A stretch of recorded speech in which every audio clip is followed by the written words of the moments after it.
Now, we do also have somebody to talk with us who was an eyewitness to the actual crash. He was watching from Arlington, Virginia, which is a suburb over. His name is Tim Timmerman. Mr. Timmerman, are you with us right now? I sure am. You're a pilot. Tell us what you saw. Well, I was looking out the window. I live on a 16th floor overlooking the Pentagon, and it's a corner apartment, so I have quite a panorama. And being next to National Airport, I hear jets all the time, but this jet engine I heard was way too loud. I looked out to the south, to the southwest, and it came right down 395, right over Columbia Pike. And as it went by the Sheraton Hotel, the pilot added power to the engines. I heard it spool up a little more. And then I lost it behind a building, and then it came out, and I saw it hit right in front of, it didn't appear to crash into the building. Most of the energy was dissipated and hitting the ground, but I saw the nose break up, I saw the wings fly forward, and then the conflagration took, just engulfed everything in flames. It was horrible. What can you tell us about the plane itself? It was a Boeing 757, American Airlines, no question.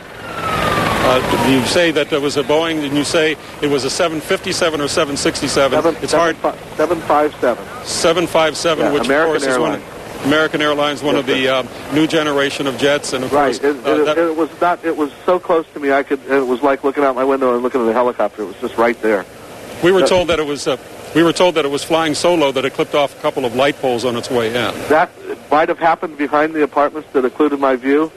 And when it reappeared, it was right before impact. And like I said, I saw the airplane disintegrate and then just blow up into a huge ball of flames. So there was a fireball that you saw. Absolutely, and the building shook, and it was, quite a tremendous explosion. What did you see after that? Nothing but the flames. And I sat here and I took a few pictures out my window, and I noticed the fire trucks, and the response was just wonderful. Fire trucks were there quickly. I saw the area. The building didn't look very damaged initially, but I do see now, looking out my window, there's quite a chunk in it. But I think the blessing here might have been that the airplane hit before it hit the building, hit the ground. A lot of energy might have gone that way. That's what it appeared like.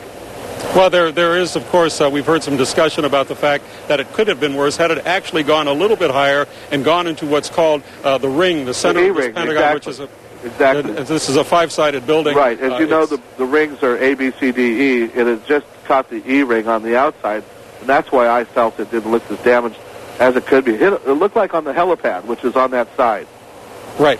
Did you see any people being removed, any injured being removed, that type of thing? No, sir. I'm up at about a quarter of a mile, maybe a little bit closer, and at that point I saw nothing like that.